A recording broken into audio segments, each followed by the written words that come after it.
All right, what's up, Dragon Brood? This is going to be another 5-minute deck tech for Eldraine, and this is one I know a lot of y'all wanted to see, so I was going to say dragons. We did dragons in another video. Rats is what we got today. Check this out. If you're a rat fan, let's get into it. Start that timer. All right, so we're going to be going with Gnawing Vermin right out of the gate. This is a 1/1 for 1. Not the most exciting thing, but it can mill your opponent for 2. More of a nuisance than anything, but if it dies, it does get to give something -1/-1. So a lot of times in combat, you can kill like a 2/2, which is super nice here. Nothing super exciting, but it is one of the rats you can play that can actually block. We're going to be playing Harried Spearguard. Now, this isn't a rat in and of itself, but when it dies, you get a rat, and it's one of the ones that can't block, but that's okay. You lose a creature, get a creature, and it does have haste. So it's not going to be the most exciting thing, but it is nice to be able to replace a creature and get the extra bonus because it happens to be a rat.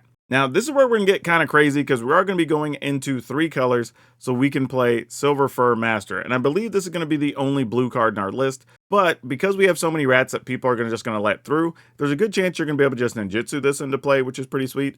And it can be a surprise to just get your opponent, right? If you're coming through with like 5 or 6 rats, then whatever gets through, they all become 2 damage instead of 1 damage, and sometimes that's going to be enough to just end your opponent. One of the other new cards we're going to play is Tangled Colony. It's a 2-mana 3/2. It can't block because most of the new rats can't block. But whenever this dies, assuming it was dealt damage, you'll actually get to put that many rats into play. So combat fights are really good. If it dies to a sweeper or some type of removal, not the most exciting thing. But it's still a 3/2, and we have ways to pump it up, so we're not going to complain too much about it. Now, there's a rat from a couple of sets ago that actually is really good, in Kuromonix the Rat King. Like, this is actually really good because it does have Toxic 1. It gives all your other rats Toxic 1, so now your opponent's going to want to block all those 1/1s that they might not have considered before. But when it comes into the battlefield, you actually get to look at the top of your library and put more rats in your hand. And we are playing several rats, obviously, so this is the way to keep our hand stocked, which is super sweet. The other thing about this card that's really nice is it does give value to playing the second one. Even though you're going to lose it, you could be putting more cards in your hand, which is actually really pretty excellent. Don't have to have stuff go to waste around here. Then we have Lord Skitter's Butcher. This is a 3-mana 2/3, and you get to choose one of the following. You can create a 1/1 black rat token when it comes into play.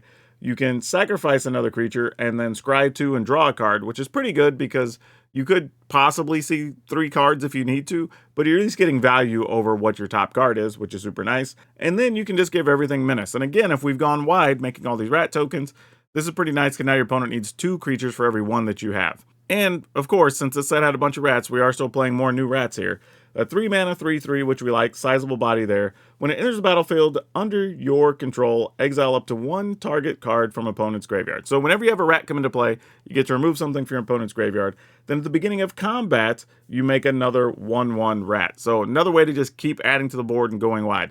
It's not making a blocker, mind you, but if you're being aggressive, it can do exactly what it needs to do. Now, some of the support cards we're going to be playing here are Corrupted Conviction, because we may have situations where we just can't punch through and we're going to have rats that can't block. So we might as well turn them into new cards and do something useful with them. We're also going to be trying out Song of Tortentans. I don't know, how do you say that? Totentans, there you go. This card's actually super sweet. We were referring this as Furball, kind of like a fireball, but it makes rats. And the fact that it gives everything haste, super good. Really like this card a lot. We're also going to try Torch the Tower, again, because we're going to have some rat tokens we can just get rid of.